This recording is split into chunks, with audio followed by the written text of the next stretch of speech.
I've had this idea for a while now for a video, and since I was finally able to get Clangen running on my Mac, I thought that this would be the perfect opportunity to start a potential series. This series will be covering the world of Ridgeclan and their surrounding territories. I don't have too much written down yet, but an abundance of sketches and ideas are inside of my brain, and I hope it can be enjoyable for you nonetheless. Before I start, I would like to acknowledge that this video is heavily inspired by two other creators.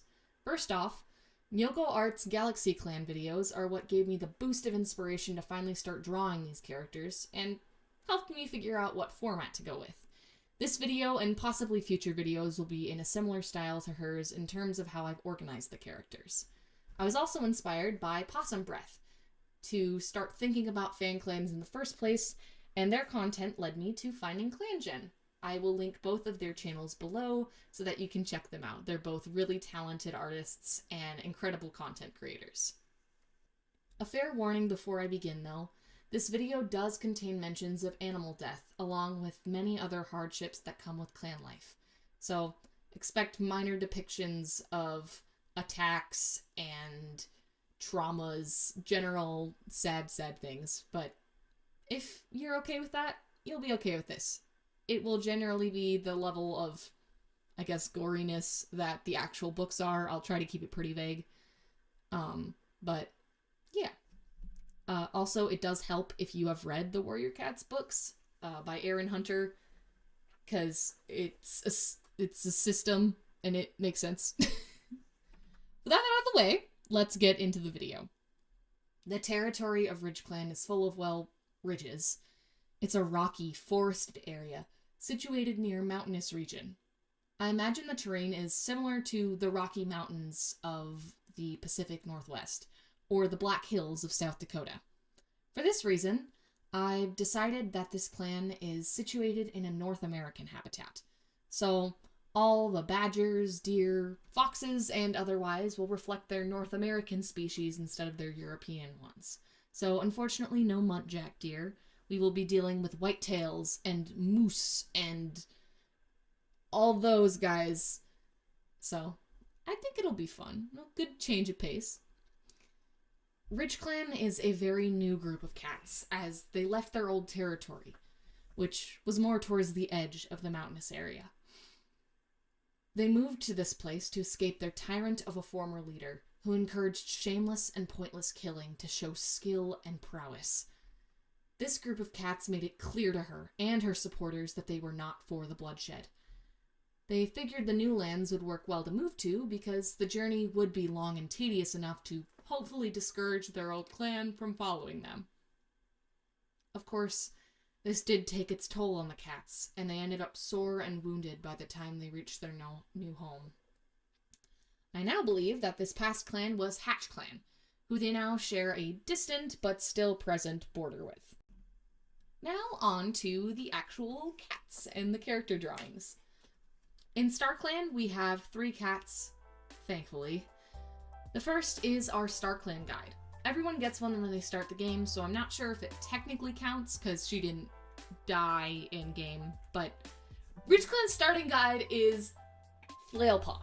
Flailpaw was a medicine cat apprentice, and I imagine she was one of the youngest cats to make the journey into the mountains. She was known for being quirky and quick-witted, but underneath her layers of sass, she knew something about their old home was terribly wrong. The countless battles, the immeasurable injuries, none of it felt worth it. So she left with her mentor Gorsehart and never looked back. Flailpaw cared for the needs of others way above her own, and specifically tried to make sure that the only kid on the journey was safe. The young Cricket Kit only knew Flailpaw for a short time though, as Flailpaw was never able to make it to their new home, dying in a rock slide trying to gather herbs for her tired clanmates. That wasn't me crying, I just yawned. She now watches over Cricket Paw and Gorsehart in StarClan. The first cat to actually die was unfortunately one of our founders, Thunderpelt. This one hurt me a bit as I really liked her design, and I was hoping that she'd make it farther than she did. Thunderpelt was another cat to make the journey over to the new territory. She did make it and become one of the clan's core founders. The she-cat was a beloved mentor and a friend to many cats in the clan. She greatly enjoyed keeping up with the younger cats of the clan and was known to goof off a bit for a bit of fun. This irritated some, but only made her best friend Hollystem roll his eyes and chuckle. She had a knack for lightening the mood. Her first and unfortunately final apprentice was Raipaw, and on their first patrol together with Raipaw's new apprentice name, the two of them were ambushed by rogues and brutally killed. Thunderpelt is still bitter about her own death, but is more upset that she couldn't save her apprentice. She hopes for no more pointless death in the clan. Our final StarClan cat is unfortunately Thunderpelt's apprentice, Raipaw. Raipaw was an apprentice soon after he joined the clan with his siblings. As a kitten, he had a lot of energy, and it would build up to the point where he couldn't help but wiggle his paws and tail around. When he and his siblings reached 6 moons, he was so excited to have Thunderpelt as his mentor. He knew that she was just as excited as he was, and that only made his heart happier. He does now wish that his joy hadn't distracted him from what was lurking around the rocks during their first patrol together. Raipaw really doesn't remember too much about it, just being knocked to the ground and everything fading away. He still wants to look after all of his siblings, and hopes that they don't linger on him more than they need to. After all, the journey to StarClan is a natural part of life. He has been visiting his siblings a lot in dreams, and I love that for him. He's checking in. I love the idea that he just gets bored of being dead and haunts all of them for fun. He will be missed very much, though. R.I.P. baby boy. Now for the living cats. The first leader of Ridgeclan is Rainstar, whose warrior name was actually Rainmoth. I might retcon that, as I don't love it, but I'm open to suggestions. Leave a comment down below if you want to leave. Yeah. Rainstar was the eldest son of the Hatch clan leader, Duskstar, and her mate, Darkpatch. Both of these two were made in a separate save of the game, as I kind of just wanted their designs. Anyway, Duskstar was known for her great strength, both in battle and persuasion. The she-cat was known to taunt enemy warriors with death as if it were a plaything. She had experience in the Dark Forest, and used it to become leader, as she managed to kill the previous leader and deputy without anyone suspecting a thing. She became mates with Darkpatch, really only to further her legacy in the clan.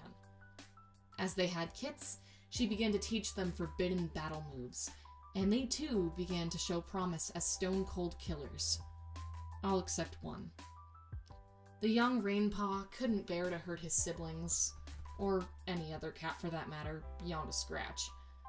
His mother tried her best to run this weakness out of her eldest son, but as he grew older, he began to question her judgment. When she was caught by himself and several other warriors attacking an innocent kit she had found, something snapped in Rainstar at the time.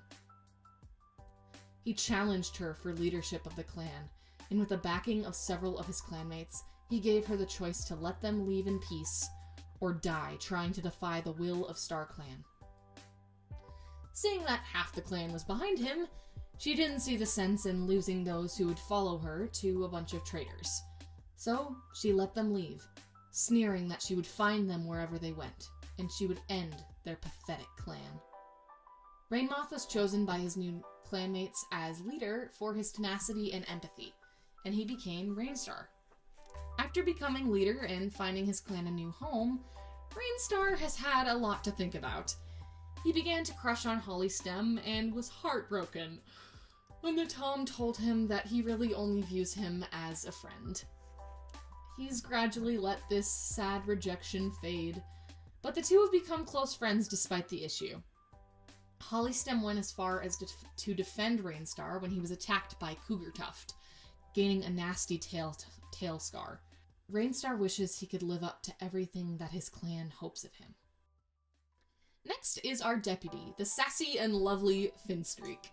She was 112 moons old at the end of this year and was appointed deputy by Rainstar because he hoped she would have a better idea of how to lead a clan than he does. She is a lot older and probably a lot wiser. She has indeed advised him. Maybe too much. Finstreak is known to be a little bit of a pushy senior warrior, with a knack for telling younger cats off, but her strictness comes from a place of love. She genuinely wants the best for these cats. She saw firsthand what a bad situation can do to a group. Finstreak just hopes that she can live to see the clan fully thriving. She knows that she won't likely become leader, though, and is planning to retire in the next year or two to live out the rest of her days stress-free. The medicine cat of Ridgeclan is Gorseheart, who is a thoughtful 72-moon-old Tom. While he has a lot to say to StarClan, he isn't known for actually being all that wise. Gorseheart is known to crack jokes and goof around a fair bit, but he believes that the best medicine you can give someone is laughter. He still vividly recalls this same lesson and how it applied to his first apprentice, Flutter Paw. He wishes she got to experience life in their new home, but hopes that she is watching him now. Gorseheart is in a little bit of hot water, though, right now, because he brought a kit into the clan and fully admitted to Rainstar that the Tom was his. Rainstar let it slide, as they are in need of new apprentices, but warned him against breaking the Medicine Cat code when there was so much riding on their new clan. Gorseheart is waiting to get a new apprentice, and hopes for more kits to see if anybody is fit. He's also developed a little bit of crush on Hollystem, who has a reputation for being the clan pretty boy. Gorseheart did also get an omen this year, which included a cat-shaped cloud and a shard of glass. He isn't sure what it could mean, but he's working to find out. There are currently 3 full warriors of the clan, excluding the deputy. The first and oldest is Cougartuft. One of the most experienced warriors of the clan, Cougartuft wishes that she would have been chosen as the leader or even the deputy. She believes that such a young cat like Rainstar is unfit for the position. She made her anger known as she attempted to challenge him for the leadership of the clan twice this year. The first was stopped by Rainstar and Hollystem, and the second by the senior apprentice Cricket Paw. Cougartuft has been embarrassed by her defeat and is waiting for an opportunity to prove her skills. Cougartuft is currently mentoring Berrypaw and hopes that the she-cat can become a cat that the whole clan can be proud of. Even though Cougartuft is a hardened warrior, she does find training apprentices to be relaxing and somewhat therapeutic. Hollystem is a 68-moon-old Tom and has had a lot happen to him this year. First, his best friend Thunderpelt was killed, and then he had to grapple with knowing that his leader has romantic feelings for him. He also had to punish Cougartuft after her challenge, and has suffered because of it. Hollystem is conflicted about all of this. While he's flattered by Rainstar's feelings, he really only has eyes for one cat, Gorseheart. He knows that it's against the Medicine Cat code for them to be together, and he isn't sure Gorseheart feels the same, but he has felt some sort of connection, and wishes he could pursue it. Cougartuft's betrayal has also left many in the clan, including Hollystem, incredibly nervous. No one knows why Rainstar hasn't exiled her, but she does remain in the clan. Hollystem hates her for what she did, and is convinced that she's planning something to take over the clan. The youngest warrior of the clan, as of this year, is Greenspeckle. The Tom has been known to sit by himself a lot, and doesn't pay too much attention to anything going on in the clan, unless it involves drama. He really only chose to come with them on the journey because he was bored and sick of Hatchclan. He isn't evil, at least not as of now, but he is very morally ambiguous. Greenspeckle managed to bring a litter of 5 kits into the clan with absolutely no context. He wouldn't even reveal to the leader who their other parent was. He did raise the kits, reluctantly. He was hoping for the clan to raise them, but did cave to the moral obligation of his jeering clanmates. His kits are now apprentices, and Greenspeckle is relieved to be able to continue his warrior duties. He hasn't been a very active father, and while he sees no problem with that, his children, who are still struggling with their littermate Raipaw's death, are not pleased with his lack of reaction. There are currently 5 apprentices in the clan, and they're all just about to become warriors, so we're gonna go from 5 to 0 really fast. Cricket Paw is an eccentric she-cat, and the youngest to make the journey to Ridgeclan's new territory. Her mentor is Rainstar, and he was one of the cats who knew her best. He's taught her a lot about den care, and she began to love the craft. As she's grown, she's become a talented keeper of the clan, always being quick to help when a patrol finds a weak spot in the camp. She is our lovely Dustpelt clone. I imagine she'll sometimes go out on solo patrols just to find pretty flowers or mosses to put in the other apprentices' dens. Along with being an excellent builder, she's also become very close with the other apprentices, as an older sister figure. She tried to keep up her happy appearance when Raipaw died, but it hurt. A lot. She really is just trying to sort her feelings out and hopes that her fellow apprentices are doing alright. She's been letting them confide in her as she knows they're going through it even more than she is. She and Squirrelpaw have actually become very close this year and have been attached at the hip for patrols and clan duties. She did become a warrior at the very end of the year, but I still wanted to draw her with the apprentices because she's so young and they're like a kitty cat clique in my mind, but I will reveal her warrior name next year. You don't get it yet. Squirrelpaw is Cricket Paw's good-natured and slightly quieter best friend, and eldest kit of Greenspeckle. Their mentor was Hollystem, and he encouraged them to become more patient and careful. Sharing the apprentice den with their siblings has been slightly bothersome, but they've all become closer as a result. Squirrelpaw was actually the first cat in the clan to come out as non-binary, completely without my intervention, and this has given them a boost of confidence as they grow up in the clan. They knew that being a she-cat just didn't seem quite right, and now using they/he pronouns seems to fit pretty well. They always envied Raipaw, although they loved him as much as any of their siblings. His death hit them pretty hard, but with Cricket Paw to help them through it, the sadness has finally started to fade. Squirrelpaw has actually developed a slight crush on Cricket Paw, actually. I'm really excited to see where this goes, as I think they'd be very wholesome little kitties. Cricket Paw was the one to give them the crow feathers on their tail, which I think is absolutely adorable. Nectar Paw is a little sad. She's closest with Cavern Paw, and when they were kits, they actually managed to escape camp and bring back prey. Talented. As the two got older, Nectar Paw became a little more shy and received Finstreak as their mentor. Finstreak's spunkiness as the resident old lady of the clan encouraged the she-cat to become more confident. And as she's grown, she's become less of a follower of other cats and more independent. She also has found a lot of joy in looking after the older kits and telling them stories. She doesn't quite know yet if she wants any of her own, but she's considering becoming a mediator so she can stay home and be a sort of babysitter for any queens. A lot of this has stemmed from how young she was when her brother died. He was daring and didn't know the dangers of the mountains yet. She hopes that by telling tales and watching the kits of the clan, she can avoid this happening to one of them. Nectar Paw has gotten a lot of anxiety over her training, but she's learning how to push through it.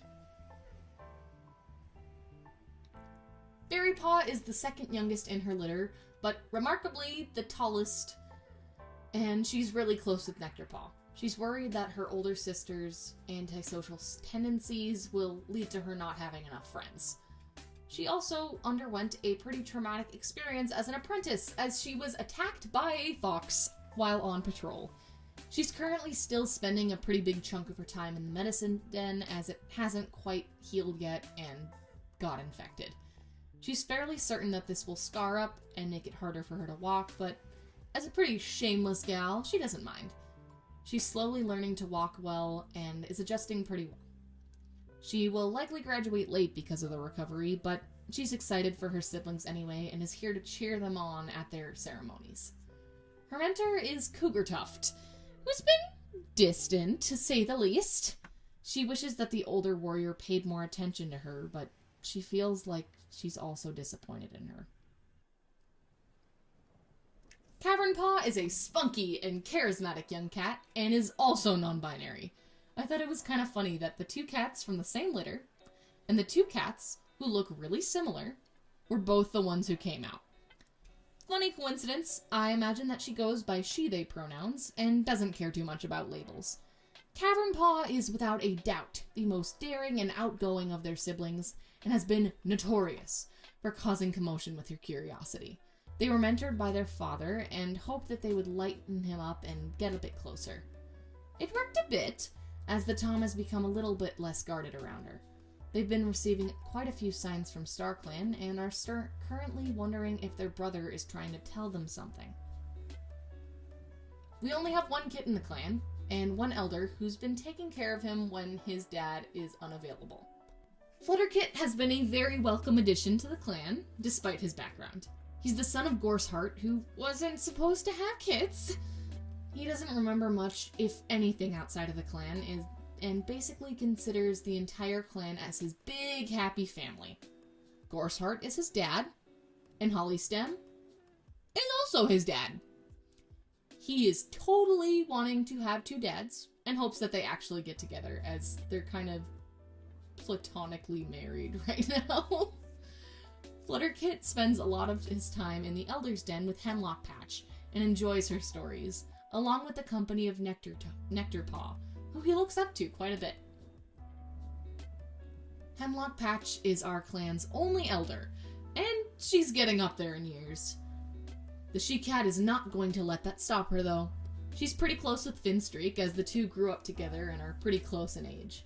She enjoys telling stories of the journey to younger cats who weren't there to see it, and lazing in the sun. She's a scrappy old lady, and I love her. She's the type of gal to run into a fight at a literal nursing home. A queen, if you will. So, that's the whole clan. I hope you enjoyed this video, and I hope that I can keep this series going. Please feel free to let me know what you thought, and follow me on my socials if you want to see more of these guys. Again, links to Possum Breath and Yoko's channels will be in the description, as well as all of my social medias, so you can follow what I'm doing and what they're doing. So, with that done, thanks so much for watching.